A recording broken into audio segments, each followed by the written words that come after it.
Welcome to Off the Shelf. I'm your host, Yvonne Wolf.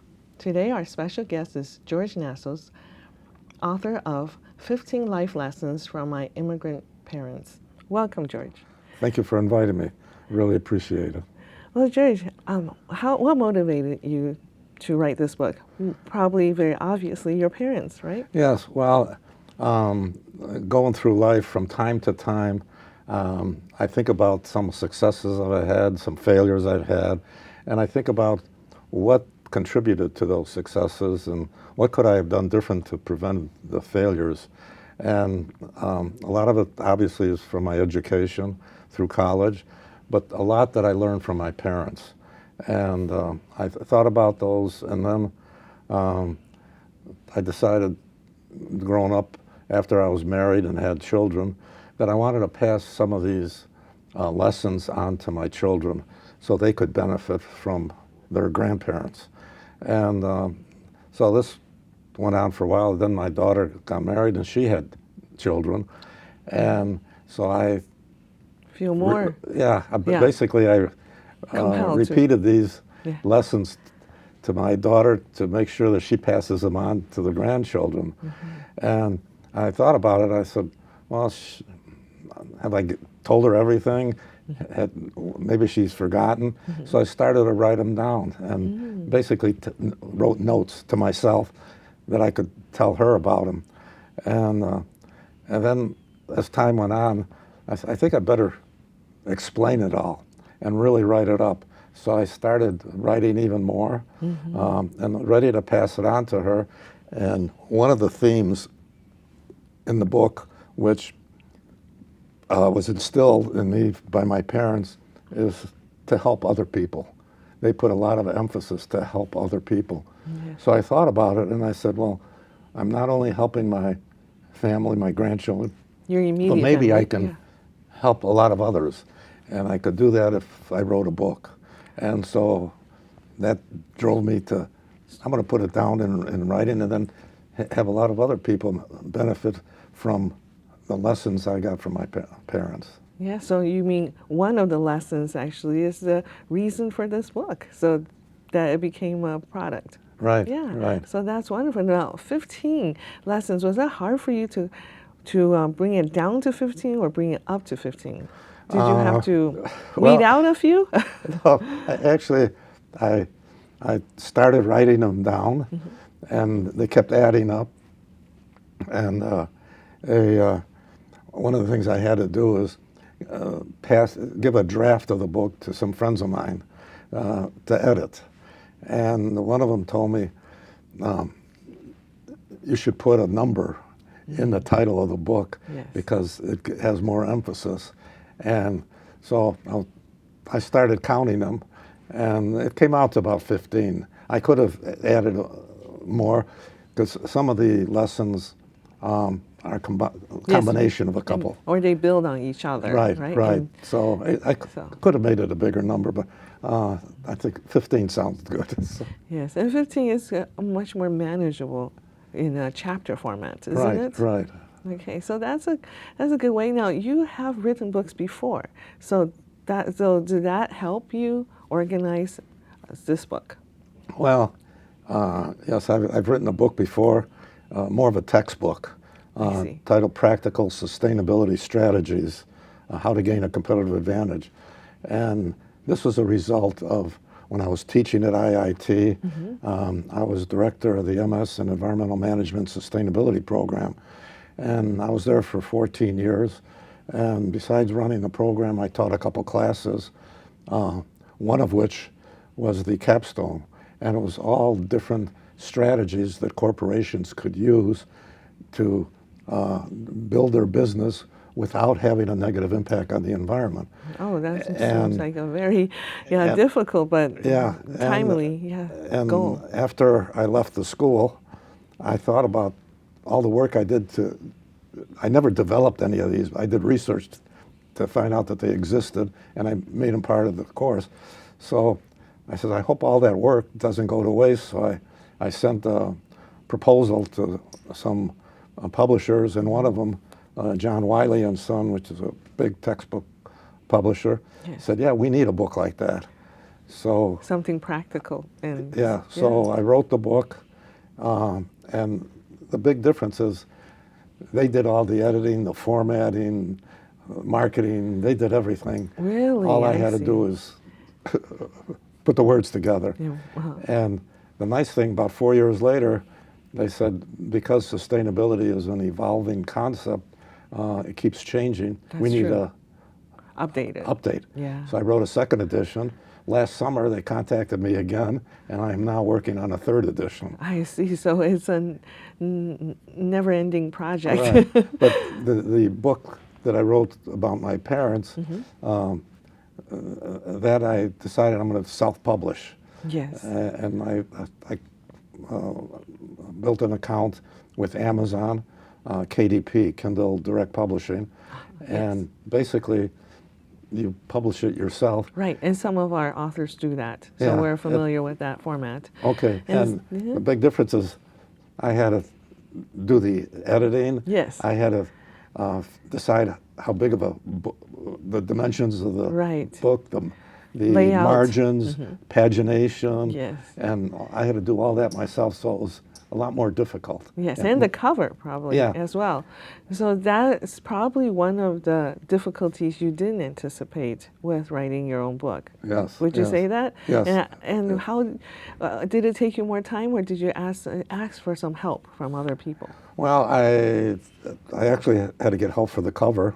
I had an idea what I wanted on the cover, but I didn't have the capability of actually designing it. And I went to a website where they're freelance designers, and just a huge number of them. And I contacted a young lady who, based on her examples, seemed like she could do it. And I told her what I was looking for, and she came up with this cover. I see. So that saved me a lot of work. So that sounds like a great way to get all these things done when there's so much more than you thought it would be. Yeah. So was this a COVID project? When did you start working on this? Yeah, it was. Actually, I started shortly after COVID. What happened is I was teaching at DePaul University. I left IIT, and DePaul recruited me, and I was director of a similar program, a master's in sustainability management. And COVID came, and DePaul had a problem meeting their budget because enrollment was going to go down a little bit. That's true. No income from sporting events, and no income from housing. So they had to make cuts, and I was one of the newest members of the department, and probably one of the oldest. So I was easy. So they said, sorry, we can't renew your contract. So now I had time, and that's when I really put the emphasis into finishing the book. And that's why it came out early last year. I see. Well, COVID seemed to be a very productive time for many of our authors. Yeah. So it's amazing, and I'm very impressed with the work that came out of it. So in this book, did you have a decision to make about which one of the lessons would be first? Well, there are several from my father. I'd say the first one is something that he did, and he instilled in me. He says, never retire. He says, if you retire, you're going to start going downhill physically and mentally. You need to continue doing. And that's why even now, people ask me, are you retired or are you still working? I say, yes. Yes. That's so you must maintain a purpose to life, right? Yeah, I just keep active. Yes. I'm working on a couple projects now that I expect to develop within a couple months that'll really keep me busy. And the other thing, another one from my dad, is if you can do something today, you should be able to do it tomorrow. What's the difference? And then when tomorrow comes, you say it over again. So you always have something to keep you going. Keep you going. Unless you have some debilitating injury that may stop you. And an example of that is When I was in college at the University of Illinois, I lived in a dormitory, and to keep active, exercise, I would do sit-ups and push-ups in my room. Right. And that was my exercise besides walking, running, and so on. And to this day, I still do 100 push-ups. In fact, this morning, before I showered, I did 100. Excellent. Wow. And because I started when I was 20 years old, and I'm still doing it. You haven't stopped. So that's what my dad said. You could do it today, you should be able to do it tomorrow. And I keep doing it. Unfortunately, I haven't had any illnesses or injuries that prevent me from doing it. That is a great one to keep in mind. Well, what about a lesson from your mother then? Well, probably the single biggest lesson, my mother, of course, both my parents were born in Greece. My dad came over when he was 14, worked here. He went back and married my mother and brought her here. And my mother had 2 younger brothers.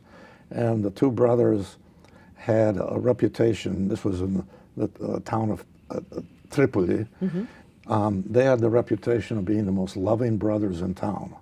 And everybody knew them as loving brothers. They had their own business, which was selling shoes and repairing shoes. Okay. And then after my mother got married and came here, the 2 of them each got married, and their wives didn't get along and broke up the relationship. It broke up their business. One went into just selling shoes, the other just repairing shoes, because they didn't get along anymore. And it was devastating to my mother. And she said, when my brother and I were teenagers, she drilled into our minds. She says, when you start dating and when you get married, make sure that woman is one that'll get along with your family, with the family, with the other. Yes, and, so important. And so we made sure of that. And my brother and I, we married wonderful girls, and the 2 of them have been very close.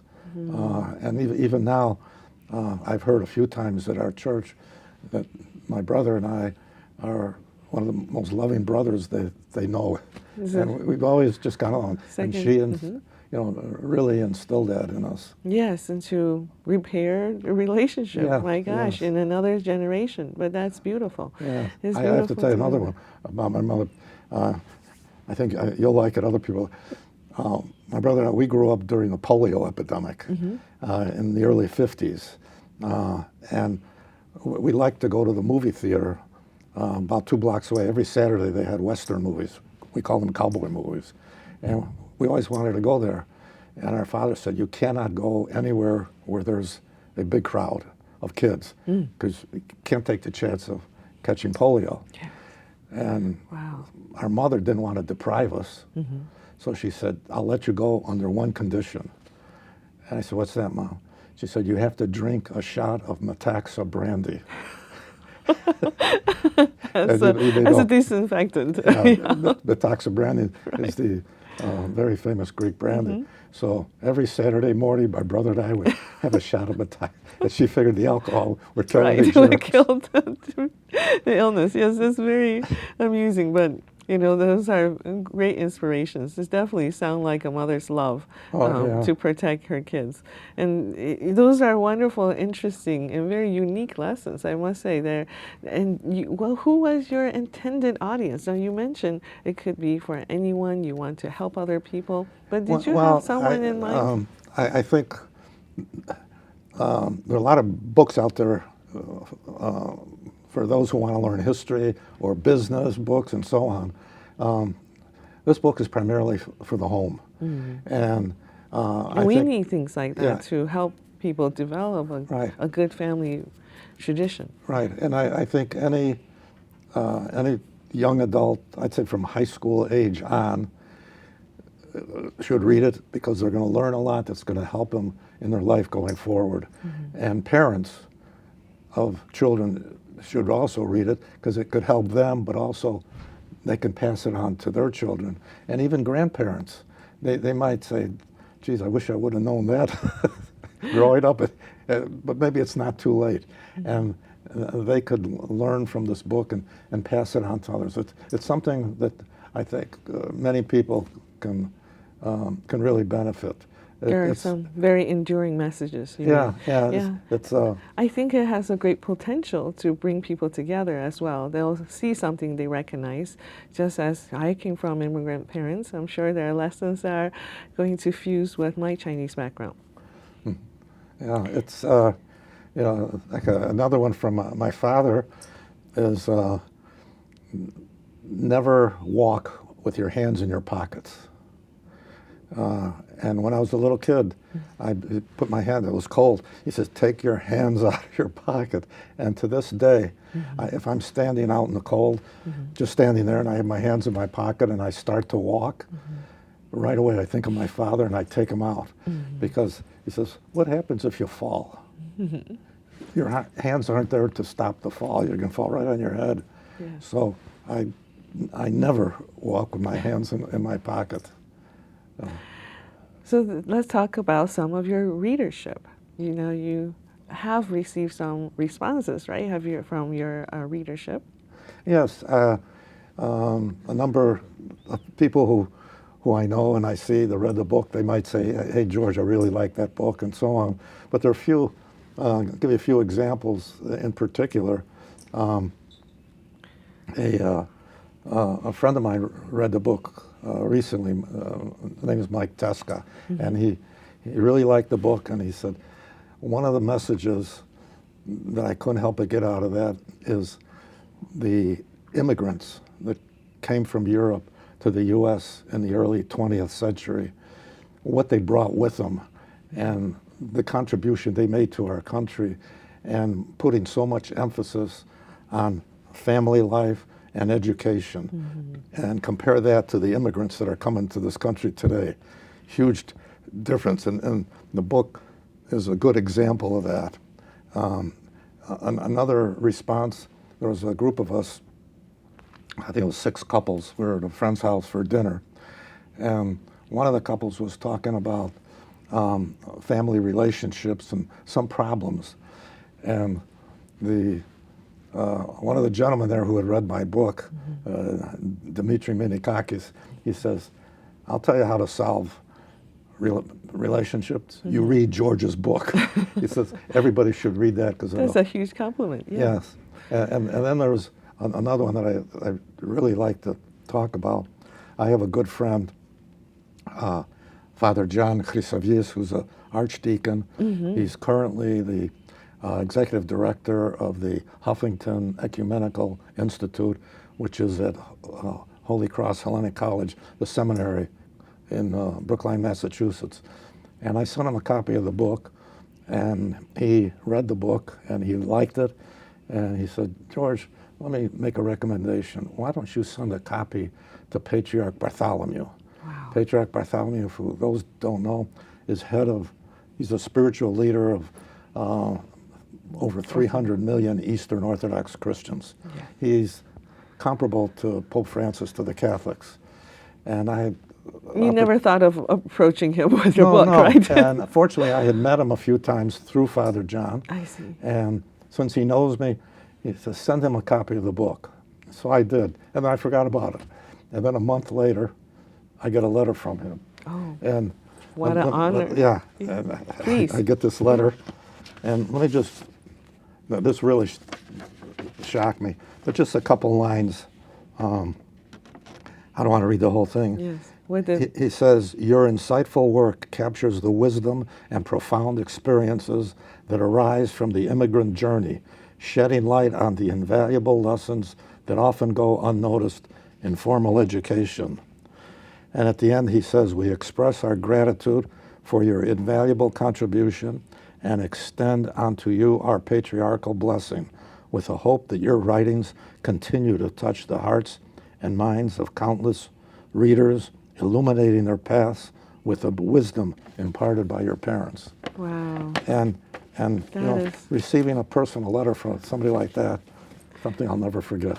I think that's beautiful. That's definitely a testament to the stories you share, because your lessons are not just practical, they are also humorous. Yes. And I think that touches people far easier and far more accessible than others. Yes. So that's a wonderful connection you made with Patriarch. Patriarch Bartholomew, yes. Hopefully I have a chance to meet him again. Yes. Oh, that is quite a memorable story.